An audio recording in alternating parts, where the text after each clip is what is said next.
저는 학생의 학교, 전화의 학교라는 주제로 발표를 하게 되었고 처음 이야기 드릴 내용은 저의 과거 이야기입니다. 그래서 제가 처음 교사가 되겠다고 제가 인식하기에는 저는 초등학생 때부터 교사가 되고 싶었다라고 생각을 했는데 이제 제가 교사가 되고 나서 부모님의 이야기를 들어보니까 유치원 때부터 선생님이 되고 싶다고 이야기를 하더라고요. 그때 한자가 재밌었는지 저 한문 선생님이 되고 싶다 이렇게 얘기를 했고 초등학교에 다닐 때는 초등학교 선생님 또 중학교에 가니까 더 재밌는 게 많죠. 그래서 중학교 선생님 이렇게 꿈을 키워나가게 되었습니다. 그래서 처음에 저는 어떤 과목을 해야 할지 그것도 고민을 했어요. 중학교 때. 근데 이제 제 수준을 저는 알잖아요. 그래서 국어, 수학, 영어는 정말 안 될 것 같아요. 아무리 생각해도 영어도 못하지, 수학도 맨날 틀리지, 또 국어는 괜히 또 주요 과목이다 보니까 그 당시에 또 부담도 되고 그래서 그때 당시에는 제가 과학을 좋아했어서 과학 선생님을 해야겠다 이렇게 또 생각을 했었어요. 근데 지금은 체육 선생님이잖아요. 어떻게 된 거냐? 그때 당시에 제가 체구도 작고 그렇다 보니까 저랑 비슷한 친구가 있었어요. 그 친구랑 같이 우리 키 클 수 있는 중학교 마지막 기회다 운동을 한번 배워보자 해서 시작하게 된 게 태권도입니다. 근데 그 당시에 너무 재밌고 이제 잘한다 해주시니까 아 그럼 나는 내가 잘하는 체육 선생님을 해야겠다 이렇게 생각하게 돼서 체육 선생님이라는 꿈을 가지고 여기까지 어떻게 오게 되었습니다. 그래서 몇 번의 임용고시도 떨어지고 좀 많은 우여곡절이 있었지만 어떻게 합격을 하게 돼서 이 자리에 서게 됐는데 그래서 제가 학교 생활을 할 때 느꼈던 점들을 말씀드리고자 합니다. 먼저 크게 수업 측면이랑 업무 측면에 대해서 말씀드리려고 하는데요. 일단 수업을 준비하는 데 있어서 항상 친구들이랑 하는 말이 내가 하는 거랑 가르치는 거랑 다르다. 그래서 내가 못하는 종목 그리고 잘 알지 못하는 내용이어도 학생들한테 잘 가르쳐줄 수 있으면 그걸로 된 거 아니냐 이렇게 항상 생각을 했었습니다. 그런데 막상 신규 교사로 딱 들어가고 나서 가르쳐야 할 내용이 정말 제가 한 번도 안 해본 내용인 거예요. 저는 이번 학기에 탁구, 티니클링, 그리고 심폐소생술을 가르치게 되었는데 심폐소생술을 제외하고는 그냥 한 번도 해본 적이 없는 거였어요. 그래서 어떡하지? 망했다. 하면서 벼락치기로 그냥 동기들한테 탁구 몇 번 배우고 이렇게 어쨌든 어떻게 해서 수업을 하게 되었어요. 근데 제가 탁구도 제대로 배워본 적이 없고 쳐본 경험도 많지 않다 보니까 이게 수업을 어떻게 아이들한테 가르쳐야 할지 그리고 어떤 방식으로 진행을 해야 될지 정말 너무 고민이 많이 되더라고요. 그래서 내가 생각하는 수업을 이렇게 해야겠다. 그래서 그걸 아이들한테 가르치는데도 잘 되는 건지 아닌 건지 그것도 모르겠고 저희 학교가 밤일학급이어서 한 반에 학생 수가 한 33명에서 34명 정도 되고 학급이 총 30학급입니다.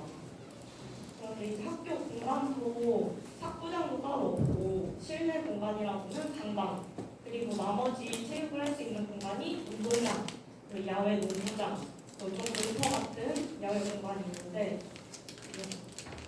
학교는 실내에서 해야 하잖아요.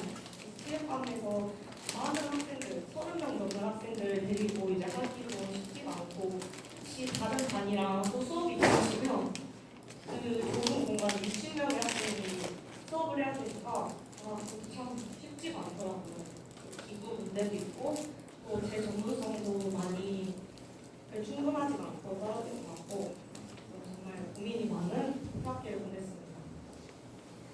그런데 이제 또 수업을 어떻게 하긴 하죠. 완벽하게 앞에 발표해주신 다른 분들처럼 그렇게 멋진 수업은 못하지만 어떻게 수업을 다 마무리했습니다. 근데 이제 한 학기가 거의 끝나가다 보니까 드는 생각이 아이들한테 좀 미안한 거예요. 제가 더 열심히 준비할 수 있었는데 그것도 못한 것 같고 그래서 더 노력을 해야겠다. 이러면은 방학 동안 좀 더 수업에 대한 준비도 많이 해보고 그런 시간을 가지자라는 생각을 하게 되었습니다. 그리고 다음으로는 이제 업무 측면에 대해서 말씀드리겠습니다. 저는 평소에 컴퓨터 그리고 스마트 기기 같은 거 다룰 때도 그렇게 어려움이 많지 않았고 그런 거 잘 언어 같은 것도 크게 어려움이 없겠지 하고 막상 학교에 갔는데 정말 답 하나도 모르겠는 거예요.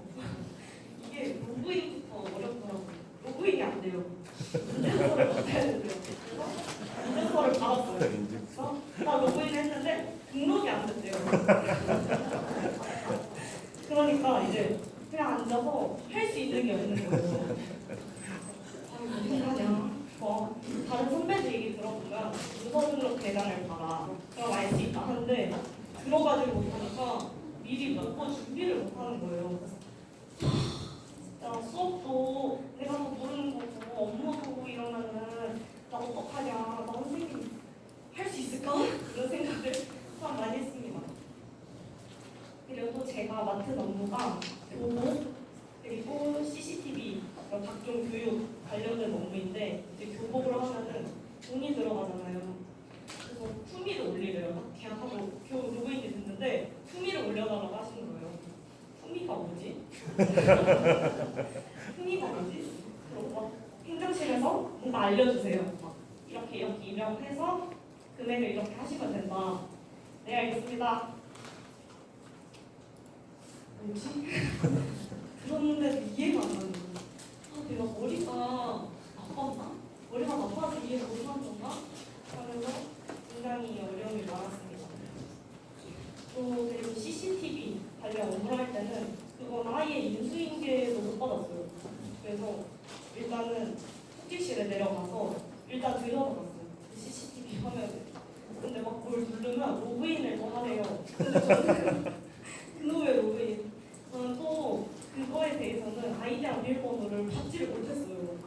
그래서 이걸 보긴 봐야 되는데 어떡하지 해서 기사님께 전화드려서 기사님 여기 인천 중간중학교인데 CCTV 돌리면 어떻게 해야 되냐 제가 인증제를 못 받아서 모른다 말씀드리니까 인터넷 사이트에서 매뉴얼을 보고 하시면 된대요.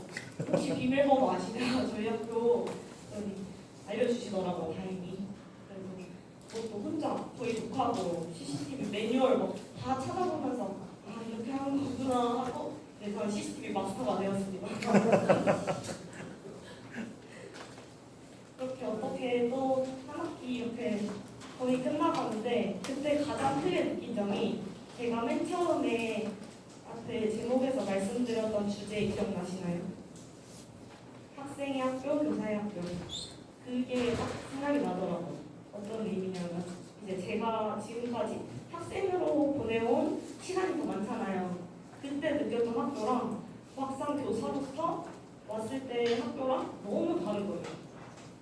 이제 학생일 때는 그냥 일단 지각만 안 하면 어떻게든 하루가 다 이루어지고 수업도 선생님들이 다 해주시고 때 제가 밥 먹으러 가고 그렇게 했는데 이제 막상 교사가 되어보니까 아침에 등교하는 거, 뭐 학교 종, 급식 다 선생님들께서 하나하나 관심을 가지고 해주셨기에 그렇게 원활한 학교 생활이 되는 거더라고요.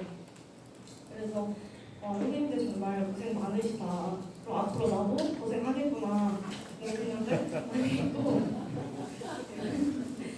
그래도 학교라는 공간에 있어서 또 좋은 점도 많더라고요. 힘든 점도 있지만 아이들 보면 귀엽기도 하고 막 선생님 좋다고 살아다니는 거 보면 예쁘기도 하고 네, 거기서 얻는 에너지도 있고 그런 아이들 보면서 저도 앞으로 더 발전해야겠다 이런 생각도 들고 그래서 교직이 온 걸 절대 후회하진 않고 여기 계신 많은 선생님들처럼 저도 더 발전하기 위해서 앞으로 더 노력하는 교사가 되겠습니다.